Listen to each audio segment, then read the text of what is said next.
Both of their lists are different, however, so we'll see how this plays out. The God of War Mirror is a very different play to the way that God of War usually is beginning their match. God of War Mirror is very much focused on the single prize attackers at the beginning and then building up to the larger attackers at the end of the match, making sure that you're taking as many KOs with the single prize attackers as you can in the early game, and making sure that you're limiting your opponent's Ralts and Curlier usage. Speaking of Ralts and Curlier, both players have prized of Curlier. Jeremy has prized one copy of Mirage Depth, so we'll have to keep an eye on that. And then one copy of Shining Arcana. And Natalie has prized one copy of Avery and a Ralt as well. But we have a star-studded matchup here. Natalie Millar playing out the Oceania region Players Cup champion and Brisbane champion, as well as 2 regional top 4, so no strangers on the top stage. And then Jeremy Gibson as well. Quite honestly, his accomplishments go he has a big long list at their multiple top 64s, top 32s. Hasn't quite got the top 8 yet. Maybe this could be the first event to do it. I tell you what, if your first top 8 is going to be an international, that's a very good one in my opinion. Especially since there are so many more players than when Jeremy first started playing in 2010. Think about how many more Pokemon fans and fantastic Pokemon players we've got. It's very clear that Jeremy's skills have also aged incredibly well. Yeah, so this is going to be star-studded, and in case you haven't realised, it will be the Gardevoir Mirror, so my prediction doing quite well. The top tables are studded with Gardevoir, but here we go, Jeremy kicking off our Swiss round 10 here at the Latin America International Championships 2024. And he starts off with a nest ball, and he's going to start doing some prize checking and see what he has to work with. Yeah, it's going to be really important, especially in the mirror, to make sure that you know exactly which attackers you have available to you. Because if you don't have enough Ralts to keep you going, knowing that Natalie is going to be able to use her own Pokemon, her single prize attackers, to take out their Ralts and Curlier, then it's going to be quite difficult. Yeah, you are correct. You have to really make sure you are meticulous with what you have and what you use. And it's worth noting that a lot of the Gardevoir lists we saw yesterday, a lot of them actually cut that Cresselia, but both players here opted to keep it. And I know that's a card you use a lot in the Gardevoir Mirror. You know, that Moonglow reverse there lets you move damage counters from all your Pokemon and then place it onto any one of your opponent's Pokemon, so you can start to load up all your attackers without having damage on them, while removing stuff like Mew and Ralts as well. As Jeremy does nest spark the Raging Greninja with that concealed cards ability, let you discard an energy from your hand and then draw 2 cards. Yeah, the Cresselia is really great in the mirror, and I think since we clearly had a really high percentage of Gardevoir in this tournament, it's very likely that a lot of Gardevoir mirror matches have happened throughout day 1, and no doubt day 2. I imagine this won't be the last. So maybe it's telling that we've had a lot of Cresselia lists do really well. It's very important that they get that out early to start dealing damage and start knocking out those Ralts and Curlier on the opposing side.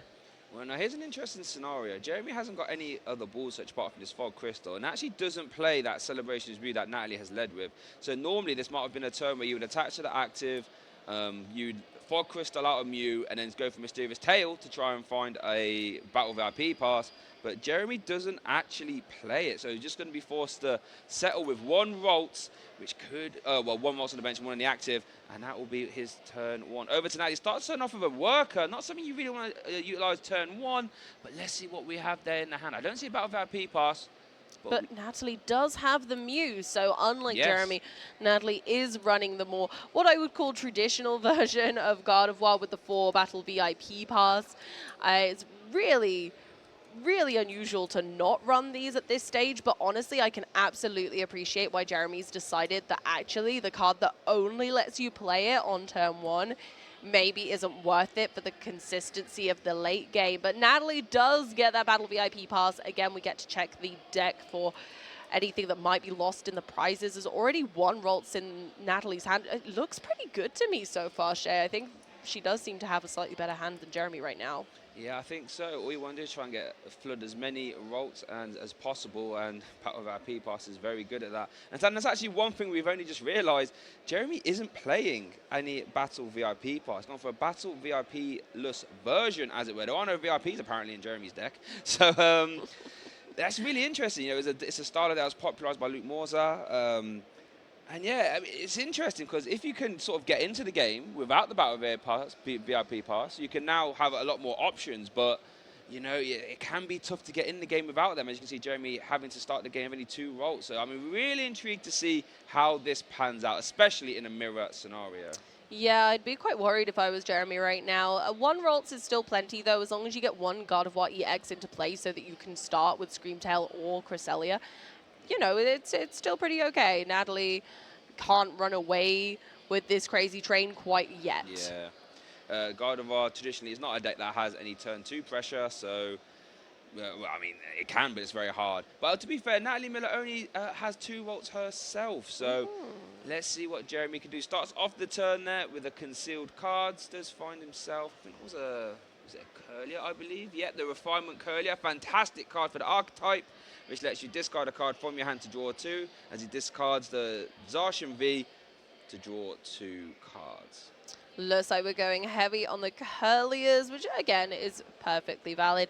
It's a shame that Jeremy wasn't able to get the crazy turn 2 KO, as some God of War lists get lucky enough with their rare candies to achieve, but again, not having that Mew to search for the rare candies from the top 6 of the deck, you know, that's it. I think Jeremy's probably very used to having to go the long way around. Yeah, I think that's a concession that the no VIP lists have, is that they say, well, if I'm not digging for Battle VIP Pass turn 1, I don't realistically need Mysterious Tail as often, so that's why we see that as a concession as well. As Jeremy does have another level ball now, so now has 2 Curlier and a 3rd Ralt in play. It's not too bad if we are going to see an energy attachment to the active.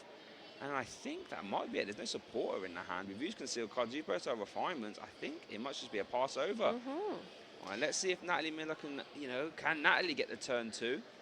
Yeah, there's a high possibility because, again, Natalie does run the Mew, so being able to find rare candy might be slightly easier, but it's never guaranteed. Once in a Blue Moon Glow reverse, we do see that people just cannot find their rare candies. And we do see Natalie evolve a Curlier, use a refinement, discarding a Lost Vacuum, and we are going to see Mysterious Tail being used as well. I see a level ball, I see an ultra ball as well. Don't see a rare candy. It's debating whether to take the super, but yeah, looks like going to go for the ultra ball and potentially immediately play it. I want to play a level ball first while attaching an energy to the bench Ralts, and let's see what this grabs. Yeah, the level balls are fantastic in God of War. You get to search a deck for a Pokemon with 90 HP or less, so you can take evolution Pokemon. You can take the Curliers, but unfortunately, we are not able to get any God of Wars. But Screamtail is still an option. Speaking of options, we are going to see the Mirage deck being utilised here for Natalie, letting her grab 1 Refinement Curlier and popping it straight into play. That Mirage deck, such a good attack. I mean, it lets you get up to 3 Curlier, to be honest, but Natalie opting for the 1. As we do go back over to Jeremy. So use a concealed cards, and now going to use a refinement. Needs to try and find a supporter card. I mean, does have a lot of dig, but hasn't quite found that yet. We do see a worker, probably not the one you want, but it might be the only option you have. Yeah, Worker obviously is in the deck for countering cards such as Path to the Peak. Yeah. But in the mirror, good old Worker is putting in that work by drawing 3 cards, and that is all. But still, really respectable. God of War has a lot of natural card draw through the Curliers and the refinements.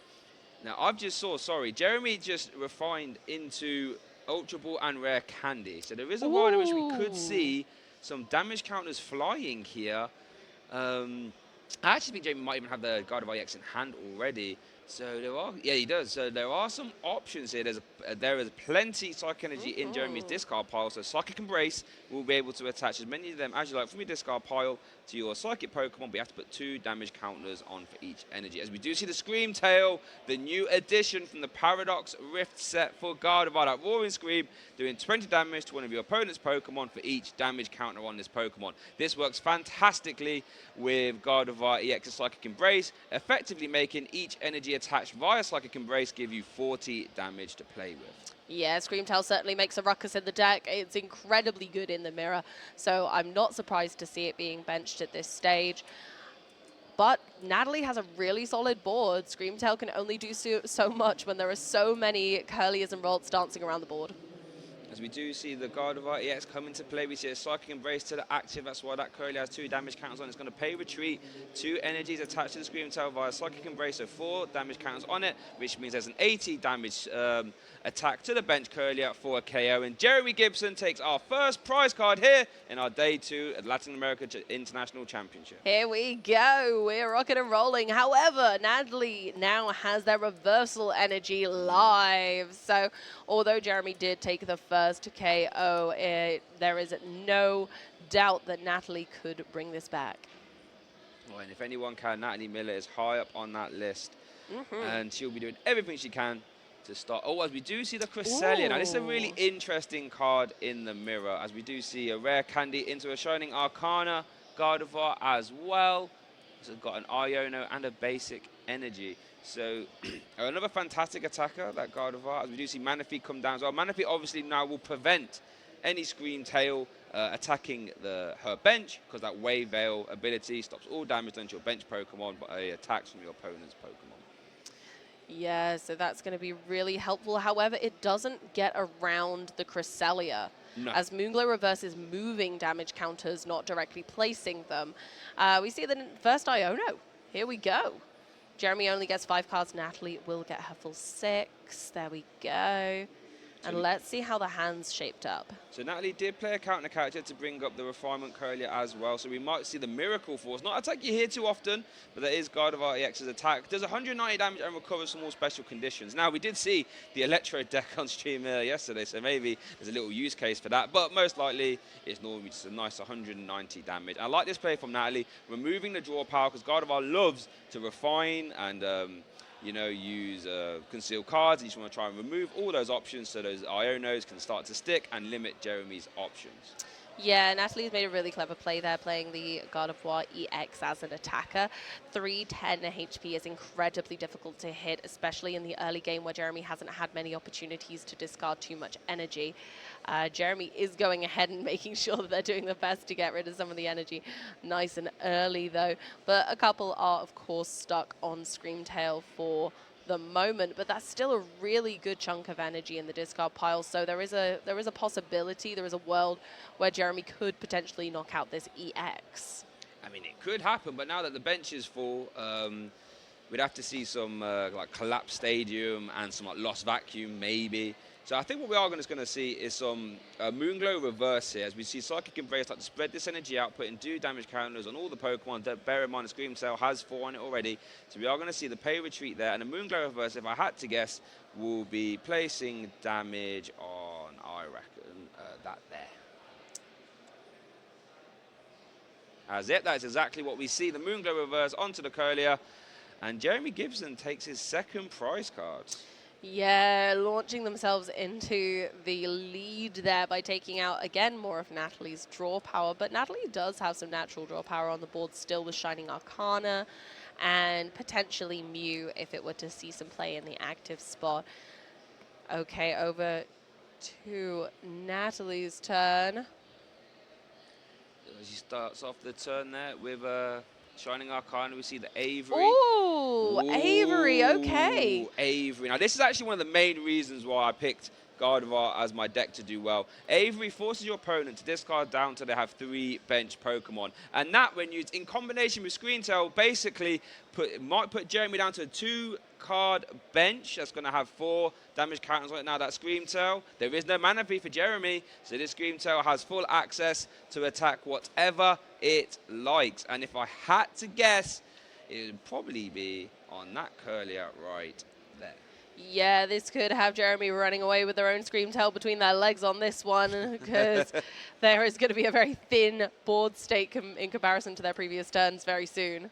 As we do see that roaring scream into that Curlier as it's sent to the discard pile, and Natalie Millar evens up the prizes, but look at Jeremy's board. It's starting to look very thin. Only a Ralts, a Cresselia, and a Gardevoir EX.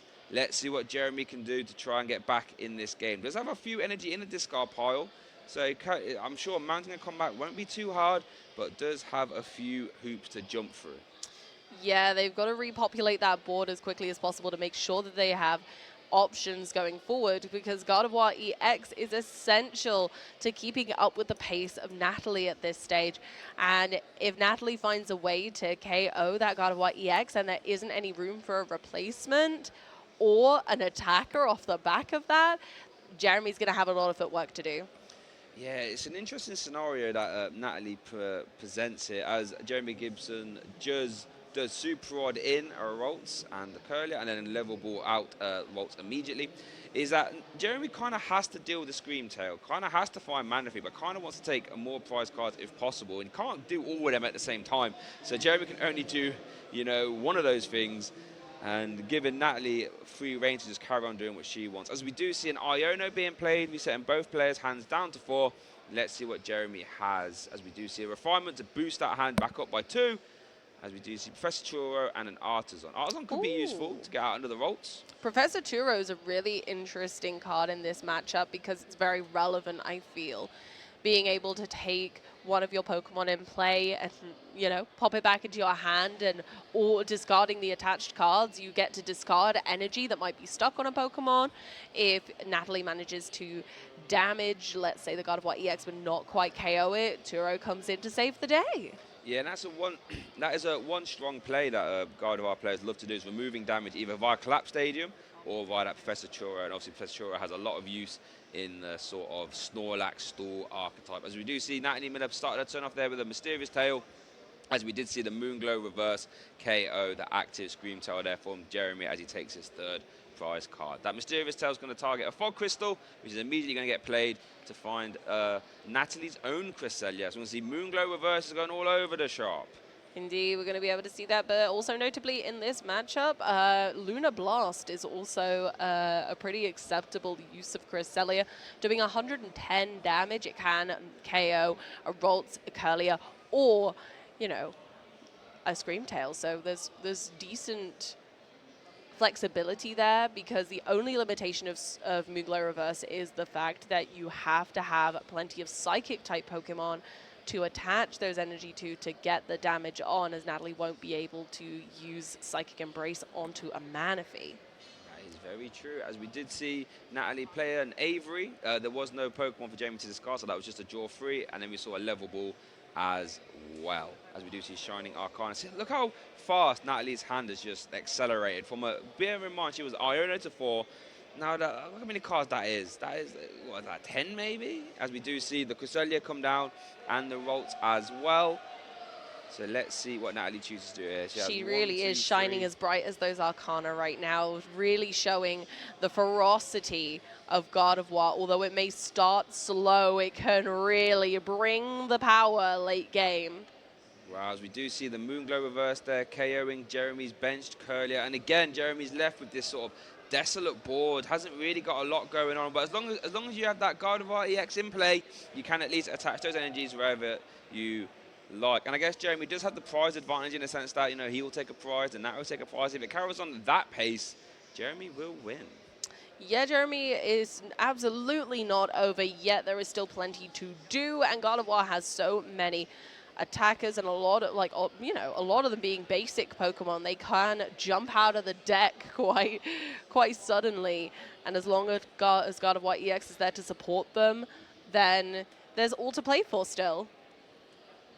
Yeah, as we do see Jeremy targeting a Curlia from an Ultra Ball, I should say. And the problem is, though, these Curlias, they're just going to get, and Natalie's going to try her hardest just to immediately hunt them, whether it's via a Scream Tail, whether it's via Moonglow Reverse.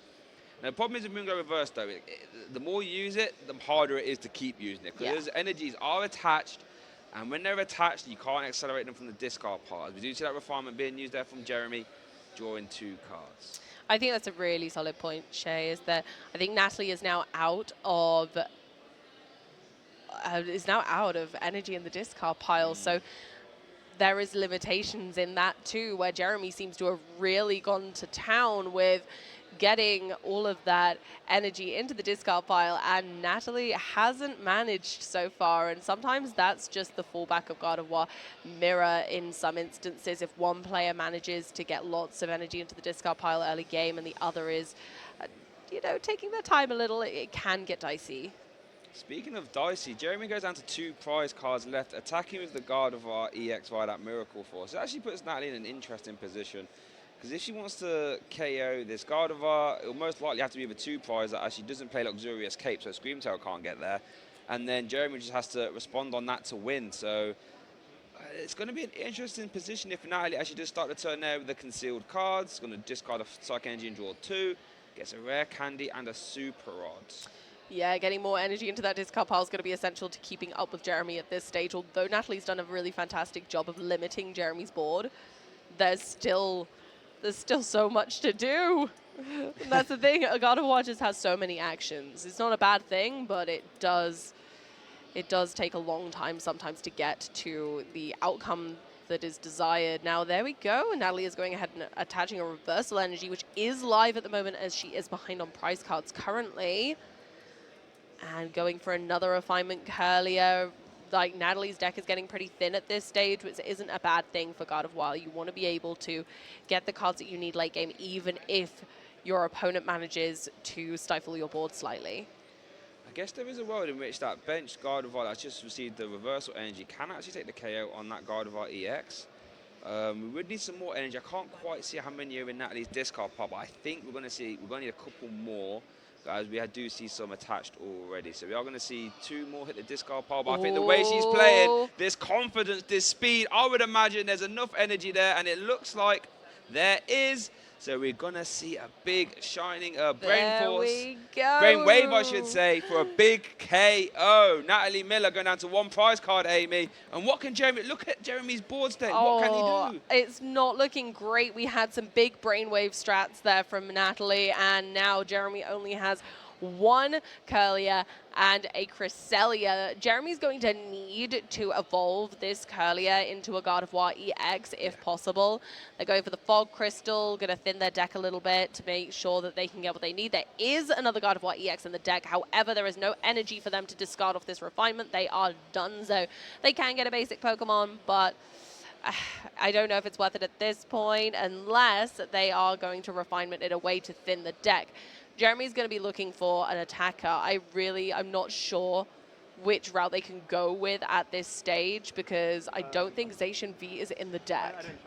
Oh, sorry. Yeah, well, I don't think I saw it. Maybe it's in the prior card. We do see the Ultra Ball here. So let's have another look. We do see Lumineon. Is it going to be like an Iono and Prey? Iono to 1, KO Natalie's Shining Arcana, only giving her access to Greninja and Refinement, and I think that's all Jeremy can do. Does Iono himself to 2 and still has Refinement left. Okay, so there's still plenty of card draw. That Lumineon might let God of War off the fishing hook on this occasion, but we'll have to see. Or it looks like we might be having a chat with the judges, maybe. I think it might have been something to do with the Iono. I think it's something to do with the hand, I think. Yeah, that seems reasonable. I'm not 100% sure, but I feel as if that's where the play has stopped. Obviously, Iono forces both players to shuffle their hand and put it to the bottom of the deck, and they draw 1 card for each prize card they have remaining. So that would give Natalie a 1-card hand, and that would give Jeremy a 2-card hand. And it's actually one of the backbones of the Gardevoir deck, and that's what, because you are a combat deck with Gardevoir, right? You're most likely going to go behind a few prizes, so while you can reset your hand to 6, you can also start limiting your opponent down to 4, maybe 3, or in this case, 2 and 1. Yeah, I think that's one of the beauties of God of War really, is being able to have that control in the late game as well, because if you are Ionoing yourself to 1 or 2, you've still got, if you manage your board well, you'll still have card draws, so you'll be able to Greninja, you'll be able to Shining Arcana, you'll be able to Refinement, and boom, you've got a big hand again. And it didn't matter that you had to Iono yourself down to 1, because it impacts your opponent at that stage more than you. And I think, Natalie benefits from that here because she has the stronger kind of board presence, but Jeremy really needed to attempt to draw more cards just to keep going. Yeah, Jeremy does need to find a lot of stuff there. He needs to find a minimum Gardevoir EX so you can start trying to attack with that, or at least start getting some energy into play. With Natalie being at 1 prize card, you want to try and stick the most HP in the active. And I think at this point, the Gardevoir EX would be that. But then while Natalie has all these energy in the discard pile, it could be fairly easy for her to reload with her own Zation or something along those lines. So, Sorry about going so fast. yeah, it could get out of hand a little bit quick. So it looks like they're consulting the discard pile there. How much time So was yeah, it's left? interesting to see. What's your thoughts on the non-battle VIP pass version of Gardevoir AB? Something that's come up recently. Have you had a chance to play it, or what's your thoughts on it? I haven't played it. I'm a really big fan of the Mysterious Tail Mew personally. However, I do completely understand why Battle VIP Pass is such a debated Pokemon card in the TCG right now. Although it's incredibly great if you get it early game. If you don't, it just clogs your deck and you're unable to use it for the rest. And four cards? That's huge in a 60-card deck, right? That's an entire different line of Pokemon. That's an entire different line of consistency factors. Though those 4 cards could be something so much more spectacular or important than simply a card that's destined for the discard pile. Yeah, it sort of lets you have that. It lets you sort of play extra consistency cards, like, you know, Jeremy looks like playing 4 copies of Level Ball, 4 copies of Ultra Ball. You know, these are cards that you tend to, you know, Ultra Ball can be as low as 2 in Gardevoir EX decks normally, and that Ultra Ball is actually be a little bit more aggressive, makes that turn to Gardevoir EX much more easier. If you use Ultra Ball, pluck it out, rare candy, and then lets you open the door to cards like we said, One Professor's Research, not a card you typically always see in Gardevoir decks, or Professor's Churro as well. Which is now Professor Churro is really good against the Snorlax Stool deck, which I don't think we managed to get on stream yet, but that deck can be terrifying, so being able to Professor Churro out of that block can be nice. I've always been really cautious of using Luminion in Gardevoir. Although you can get it off the bench using Collapse Stadium, there is no way to consistently make sure you get the Collapse Stadium in your hand. There's no Stadium Search in format, right? So I think I really like the Professor Turo in that list for the Luminion as well, just being able to go, okay, Luminion's going to grab me my supporter. If all else fails, I can Churro this next turn after getting the supporter I actually want. So there's a bit of flexibility with our fishy friend there, being able to kind of not worry too much about it. Yeah, you're probably going to be leaving it on the field for at least 1 turn, because I imagine you're not going to put a... Okay, you know, actually, I don't know. How desperate are we to thin a deck, Shay? Would we Luminion to get a Professor Turo to pick it back up again? I'm sure there's been scenarios where that was the optimal play, if I'm honest. The Pokemon trading card game can lead to some interesting things. So it looks like our play has resumed. Not 100% sure as to what happened, but it looks like everything's carrying on like normal, so let's get back involved. So it's still Jeremy's turn. He's fired off the Iono. Looks like the refinement may have been used, or maybe not 100% sure. But looks like it's still Jeremy's turn, though, definitely for the most part, as both players just consult their discard pile, trying to work out, you know, what options they have available. And it looks like Jeremy... Yeah, it looks like the refinement has been used, sorry. We both check the discard pile. Oh my goodness. These late game scenarios, especially in the day 2, is so important. Especially for a deck like Gardevoir, we have to try and work out everything. Right? How many energies do they have? How many switch outs do they have? How many supporter routes do they have? How many counter catches do they have? Right? You really need to keep track of that. As Jeremy does have a Gardevoir EX, we're going to see 2 uses of Psychic Embrace, and we are going to see a Miracle Force, I imagine, for the KO. Yep, and that puts Jeremy back down to 1 prize card as well. As long as Natalie can respond and KO this Gardevoir EX, then I believe that might wrap up our first game. Yeah, honestly, it's going to come down to the wire here, because Natalie only has to take 1 more prize card, right? But we'll need to find some form of Gust, or try and find a Zacian V or something like this, just to even take a prize card, as Jeremy does have the counter catcher, removing some more draw power and KOing that Curlier. But have they left it a bit dangerous, leaving Gardevoir with all of that energy? I don't quite know how much it's attacking for right now, because obviously the reversal isn't live. So although it was able to earlier in the game, reversal energy currently is counting as 1 colorless energy, which does not help Gardevoir's attack cost at all. Screamtail in deck? Oh, I thought that Artisan might have found Screamtail, and that might have got you there. But you're right. Now that reversal energy is not live, all that energy stuck on that Shining Arcana Gardevoir means they can't be used somewhere else. And we're going to see another Iono being fired off. Iono to 1. Oh my goodness, Oh, we and see the they're Shining Shining Arcana, Arcana. we're seeing energy. That, Ooh. wait, that could get attached. We're going to see Here it we getting go. discarded by concealed cards. Perfect. There's another energy, I think. So it looks Oh, like 2. that's 2. I think Natalie needs one more.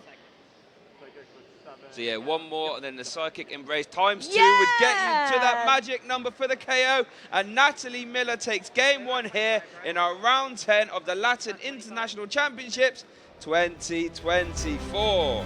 Natalie showed us just how magical God of War can be, but honestly, both players played exceptionally. The God of War mirror is a very unusual matchup. It plays very differently to how God of War would usually like to manage their board. So let's have a look at the replay and see exactly what happened. Yeah, so Jeremy, you know, not playing the Battle VIP pass, had to try and find as many level ball and fog crystal as possible. Unfortunately, could only get 2 volts down. Natalie actually only got 2 volts down herself, but did get to use that Mirage step to keep in the game. Jeremy, give all credit to him, started off the game really well, got that Scream tail off, did everything he realistically could in the best of scenarios for him. But Natalie, I feel, you know, took the aggression early. That Miracle Force KO has really hammered Jeremy's career, removed all those draw options. And then that sort of mid to late game, we started to see the sort of Cresselia war, where Moonglow reversed everywhere, there's Moonglow everywhere, left, right and centre across the table. And then Natalie again just swinging left, right and centre. We do see that clutch Avery, and that right there, I think, might have closed the door, just removing all the options there for Jeremy. I think that may have been the turning point of the match. That's when Natalie had full control over Jeremy's board, and she kept on top of it.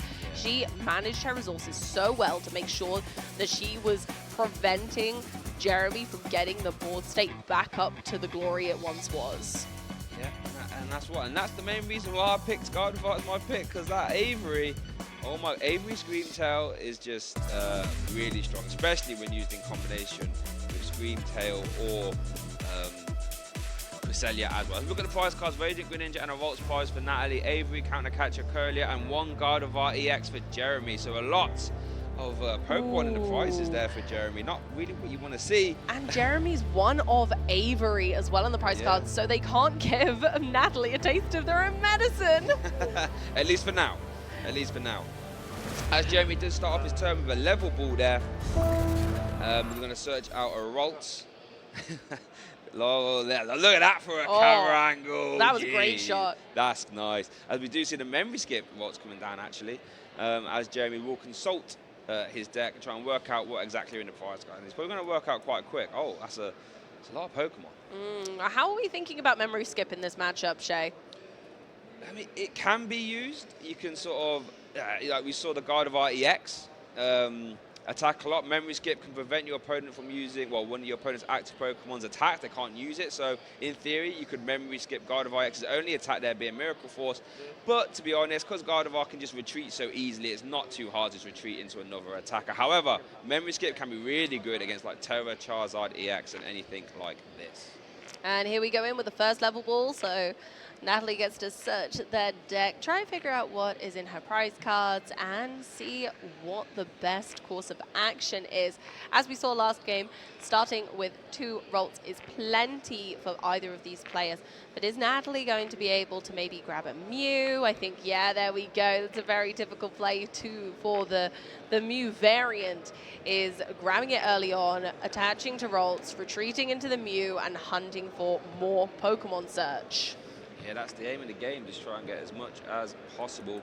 As we do see the mysterious Tail Mew come down when it's in the active position and lets you look at the top 6 cards of your deck and grab an item. We really want to see Battle VIP pass here. Are we going to see it? Hey, there it was, number 5, I think. Wanted. Wow. Beautiful, and that's why I like the Mew. And as always, that's always the linear turn 1 for the Mew variant, the Mysterious Tail Mew variant of this deck is always, can I get it into the active? I will do anything in my power to get this Mysterious Tail Mew into the active so I can get those Battle VIP pass. Using a VIP pass is much better than having to refinement it later. Exactly. As we do see that Battle VIP pass and then concluding the turn there finale, so 3 Ralts in play. As Jeremy kicks off the turn with a worker again, does find a level ball, so we could find another Ralts, we could find a Curlia. It looks like Jeremy will be utilising the Curlia and going to use Mirage Step to get himself back in the game. And that's what that Mirage Step is so good for. Have you had a slightly slow start? Don't worry about it. Here's some Curlia. And Jeremy saying, hold on a second, Natalie. You have had a good start.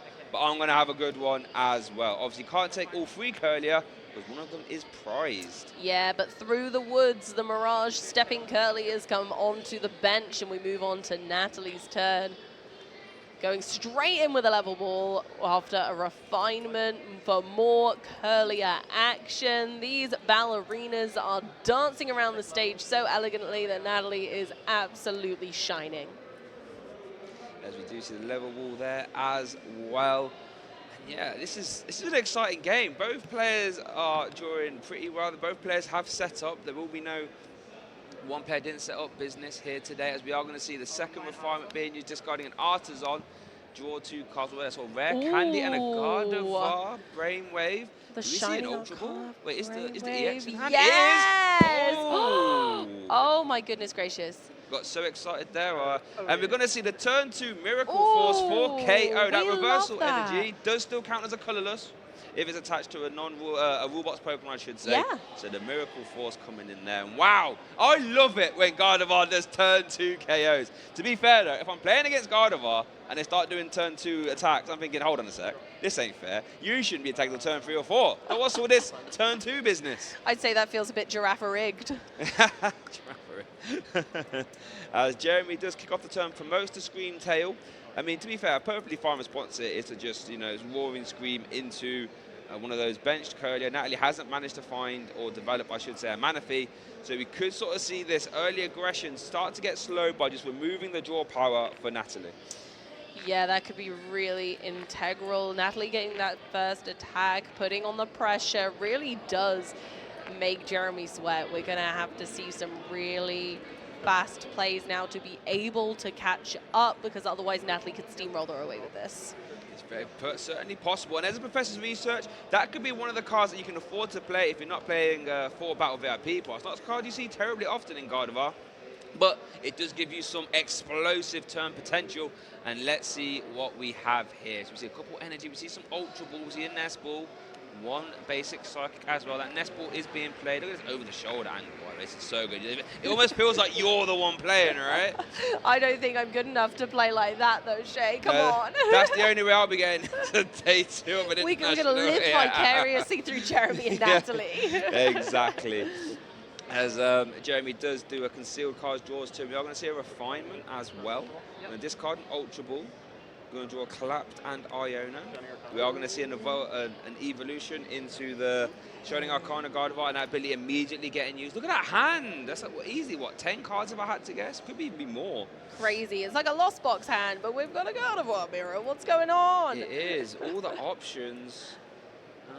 How many energy in that discard pile? Though I'd like to say, what, Jeremy's got quite a lot, whereas Natalie is still on the thin pickings again this game. So Jeremy's no battle VIP pass build seems to be more reliably managing to get energy into the discard on this occasion. Of course, it could not be very consistent in that, but we are seeing him manage really quite well. Whoa. Now, I have to point out, and I'm going to see after this one, I'm wrong, I'm immediately wrong.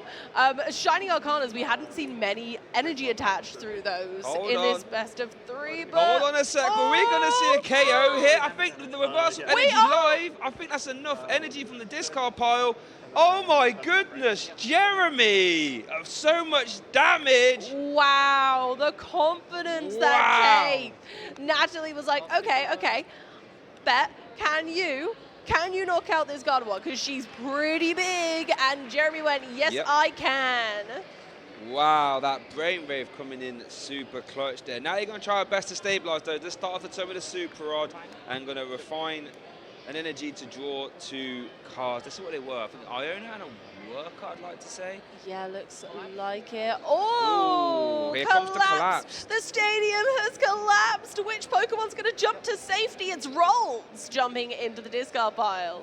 That collapse stage forcing both players to discard until they have 4 bench Pokemon. Obviously, Natalie didn't have a full bench, so he doesn't worry about it. But Jeremy did have 5, so have to discard 1 Rolls. And we see an Iona being played as well to reset players' hands, and then Natalie does do another refinement and then a Shining Arcana as well. Both to hand, so again, no lucky energy draws off that Shining Arcana for Natalie. But we still have Mew, so let's draw 6 off the top and see if there are any items. Counter Catcher, not bad right now to maybe give Jeremy a little bit of a taste of his own medicine.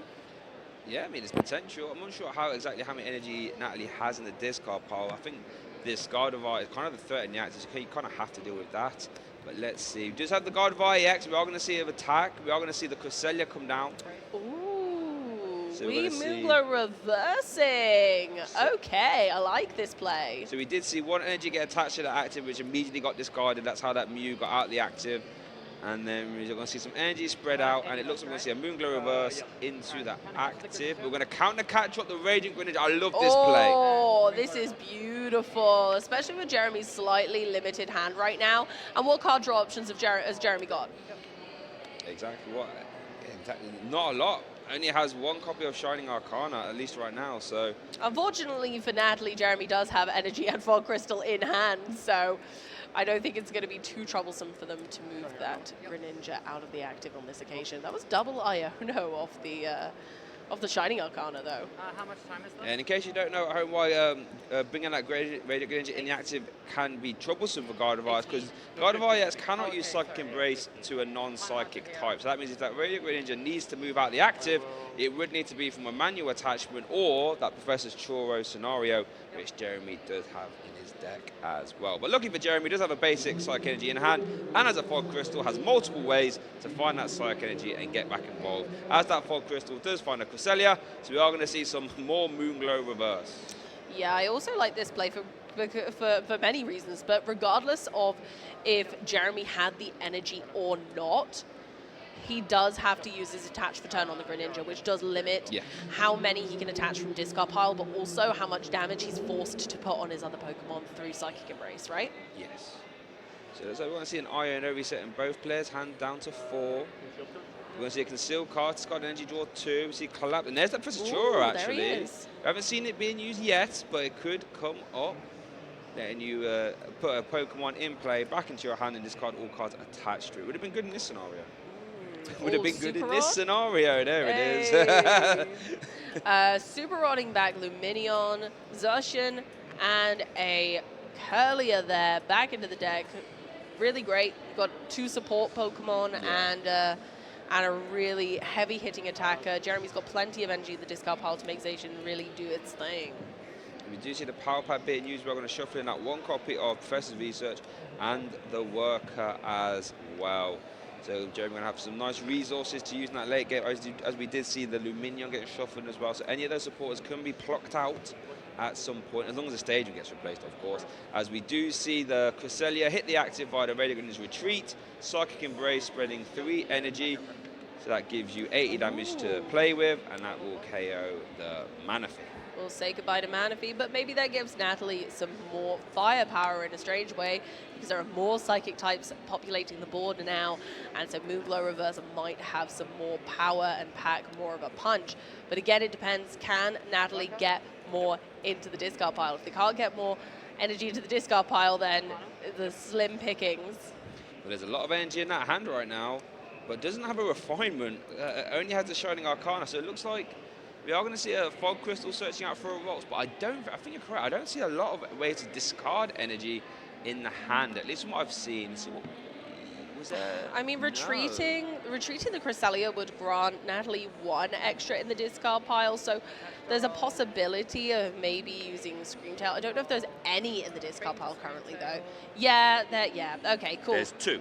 Ah, called it, Shay. Called it. So 2, so that give you an 80 damage snipe, which is perfect at KOing Coda, which isn't actually in play.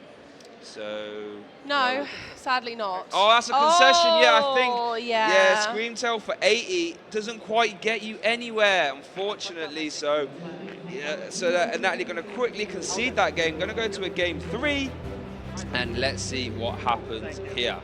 That's the thing with Gardevoir Mirror Match. It is really back and forth. Both decks doing their best to limit each other's card draw, but also they're able to take those really frustrating little KOs on really important Pokemon, because Gardevoir needs all of the support it can get to be able to keep up in the game. Yeah, and I think we sort of just seen, as strong as a deck as Gardevoir is, you need to get energy in the discard pile. You cannot operate. Even we saw the early game tempos, I'm sure we'll get to quick, via that turn 2 Miracle Force. It doesn't matter if you can't follow up with a lot of energy in the discard pile to attach later on. As here we do see that turn, where that turn 2 Miracle Force did come out, and it was very impressive. But Jamie said, hold on a sec, it's fine. You want to do some turn 2 shenanigans? Let me do some shenanigans of my own. As that big Shining Arcana Gardevoir came out of nowhere and said, hold on a sec, see you later.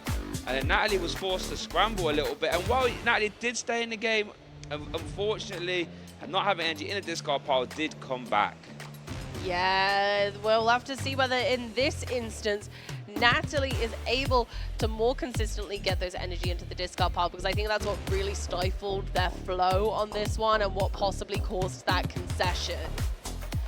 Yeah, I think you're correct. You do see that concession there, trying to have as much time for a game 3 as possible, because wins are what you need now in day 2. You know, ties are okay.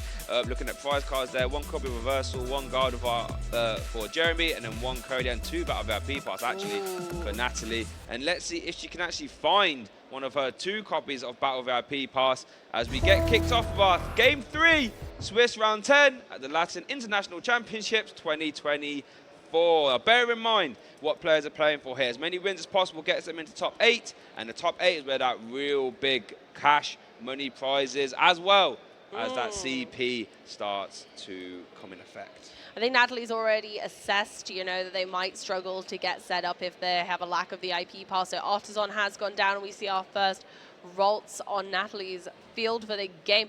However, of course, the Artisan is going to help Jeremy set up, and oh my goodness, that is just an attached pass from Natalie onto Jeremy's turn with 1 Ralts in the active already, and a Nest Ball for presumably a second or maybe a Radiant Greninja to start putting those discarded Psychic Energy into play so that Jeremy has some longevity of game. Yeah, so while Natalie might have had the most explosive start, it is still down to Jeremy to sort of capitalise here, as he does play the Nest Ball. Looks like going to target that Radiant Greninja by the looks of it. Obviously going to do a prize check as well. That's what you do on your first deck search of the game. It's sort of traditionally when you sort of look through your deck, work out what's in the prize card, so you don't start to try and make plays that you otherwise can't. Because I've done that before. I've done that before a couple of times myself. Making play for cards that aren't in the deck makes me sad. And we don't want any of that in day 2. We want everyone to be trying their hardest and not have any frowns until the very final matches. But even then, I would hope that everyone be absolutely ecstatic for those who do fantastically in day 2. But there are plenty of competitors here, plenty of spicy decks. Believe you me, there is no lack of rogue goodness to go on today. So don't forget to stick around for the whole day today, because we might be starting with some truly meta champions and some star-studded names. We also have some fantastically interesting builds of decks coming up very soon as well. Memory skip, no So we are going to see that memory skip being used. Love that from the Ralts. I imagine that Jeremy will be stopping the Crusader from using Moonglow Reverse. So that Crusader cannot use Moonglow Reverse. Natalie does start her turn off there by level balling out for a Ralts, and looks like I'm going to do a Artisan search as well. Oh no, so Artisan for a Ralts, and then level board for this Mirage Step Curlier. And that Mirage Step Curlier is going to have to do a lot of work here, try and get Natalie back in this game. Yeah, it's such a shame that Natalie can't take advantage of the fact that there is a Ralts in the active and only 1 Ralts on the bench. But again, the Mirage Step is so important for being able to get her board set up, because without that, the game is just going to come to a standstill. Yeah, it's almost a necessity at this point for Natalie just to get in the game. As Jeremy does start off the turn by evolving his own Mirage Step, actually, because he's stepping all over the shop, and does evolve into Refinement Curlier on the bench there as well. So plenty of options for Jeremy as well. As we are just going to see that Mirage Step being used and try and get as many Curlier as possible. That Mirage Step lets you search your deck for up to 3 Curlier and pop them straight onto your bench. Obviously, we see that Jeremy already has 2 in place, so it's going to be a maximum of 2 more. And they go ahead and bench those. It's an incredible amount of card draw. Let's think about it. We've got Radiant Greninja for 2, and then 3 more Curlier for 2 respectively each, and a draw for turn. Jeremy's really put themselves in a really demanding position there, but Natalie is no short of draw Pokemon either. So Natalie started off the turn there with an Artisan to grab the Mana Feet, and then use an Avery, forcing Jeremy to discard the Greninja. They'll use a Refinement, and then use a Shining Arcana as well. So speaking of draw power, Natalie must have seen what's that, like what, 6, 7 cards just this turn so far. And we do see another Refinement being used as well. Natalie is off to the races. Let's see. We're going to have to see an EX at some point. I do see one actually. It's in the active. We might be seeing that early Miracle Force here again from Natalie. Oh no, we're going to see. No, we're going to see a Moonglow reverse, I should say. It might not even be Moonglow. It might just go for the Lunar Blast. But no, going for the Moonglow, making sure we're getting those other Pokemon set up, ready for future turns. Why not? And going for one of the Curlier. Yeah, one of the draw support Curlier instead of bothering with the Mirage Step in the active makes sense. And let's see what Jeremy opts to do here. Going to start the turn off with that Artisan, letting you search your deck for a Pokemon without a rule box and put it straight onto your bench. And we're going to see the Cresselia again. Now, this Cresselia's in the head-to-head in the active, but they don't want to hit the active. They always sit in the bench. And what a great card for the Gardevoir Archetype. Normally being used against Lost Box, but can be perfectly great against anything that's got low HP. As Jeremy does play an Ultra Ball, and looks like it's going to search for, he's going to need his own Gardevoir EX as it hits the field. There we go, that's what we want to see. And now both boards are starting to look rather similar, but that's exactly what we're going to expect in the Gardevoir mirror. But it still means that their wit and fantastically intelligent plays are going to be what win one of these two this game if we don't go to time. As we do see that Iona being played there from Jeremy, resetting his hand to 6 and Natalie's down to 5. And we do see a Refinement as well. Jeremy actually does have a counter catcher now as well. So we'll be able to, if he chooses to, bring up a new, different Pokemon into Natalie's active. And looks like is debating whether to, refine away an Artisan. A lot of options here for Jeremy. Only has 2 energy in the discard pile though. We'll be able to attach one to the active and then pay retreat to get that one on the active as well into the discard pile. So that's a total of 3. So that's 3 energy to play with there for Moonglow reverse. That's an 80 damage to the bench to KO that Curlier. There we go. We're seeing the very much to and fro. They are taking each other's turns and making it their own. We're seeing Gardevoir do what Gardevoir does best in the mirror and make sure that they are suppressing each other's card draw potential. And let's see what Natalie does here. Opens up the turn with a level ball, going to grab that Scream Tail. This is what I love about the Gardevoir mirror. So many different aspects. We're seeing Cresselia being used. The Scream Tail comes in for like a more aggressive style of Curlier, as we do see Natalie now do a Shining Arcana. And it's like maybe debating if to attach one of those energies. I'm guessing there's an energy there. Nope, okay, the 2 Ultra Ball. Ignore me. And we do see that Ultra Ball being played. Let's see what this search is for. Another Shining Arcana. So we could see a rare Candy being used here. Honestly, this deck is such poetry, isn't it? You've got the Curlier. Yeah, you've got 2 different good Curlier in this deck. You've got 2 different Gardevoir. Honestly, the deck is, I think, poetry in motion when it gets to work. And we see another Shining Arcana as well. More card draws, Screamtail, Iona. These guys are playing at quite the ferocious pace as well at the moment, both wanting to finish this game, because once we get to turns, we'll get 3 turns, 2 turns each, and then that will be all she wrote. So hopefully these players can take some more prize cards before that eventuality. They're both clearly wanting to, and I love that. I love to see that. Yeah, I love to see it as well, as we do see Psychic Embrace attaching 2 energy to the Scream Tail. That means Roaring Scream can place 8 damage counters, or does 8 damage anywhere, KOing that Curlier as Natalie takes her 2nd prize card. More Curliers going to the discard pile. Yeah. We've had plenty today, and I'm sure there'll be many more. The poor dears are getting targeted down before they can become big, powerful Gardevoirs. I was about to say, before that Super Rod, you could say that Jeremy's discard pile was very refined. Hey. Let's go. Not as good as yours, but it's not bad. Not bad. He does Super Rod in, was that the Greninja and 2 Curlier as well, so that discard pile isn't very refined anymore. And let's see what Jeremy can do. As time does tick down, getting towards 2 minutes, 10 seconds. So we have to keep that in mind. As we do see a Refinement, discarding the Power Pad, draw 2, Counter Catcher, which is currently live for Jeremy, and the Psychic Energy. Yeah, I'm not even sure what Jeremy would want to target down at this point. The ideal Pokemon probably being the Gardevoir EX, but do they have the potential? Do they have enough setup? I don't think they do. I don't think there's enough energy in play right now for Jeremy. in the discard pile or on their Pokemon to be able to take such a gigantic KO. But I think it's the only one that would be worth maybe using a counter catcher on at this stage. Yeah, the interesting thing is because Gardevoir is so well hitting the bench, although I guess Natalie does have a Manaphy in play. Actually, I was going to say you can access the bench via your Scream Tail anyway, but Natalie is not allowing that. As we do see Conceal cards drawing into a Shining Arcana Gardevoir, and that Zacian V as well. Shining Arcana being used, going to find an Avery, and there it is. Here we go. And as I mentioned, Manaphy preventing Natalie's bench from taking damage. That's no longer an option. So Jeremy could go Scream Tail and start to access the bench. Is that what we're going to see? We're going to see a Curlier for refinement. Yep, Curlier's first of all. But yes, like we said earlier, Roaring Scream is one of the only attacks of this deck that's relevant for the Manaphy. However, it's an incredibly relevant one.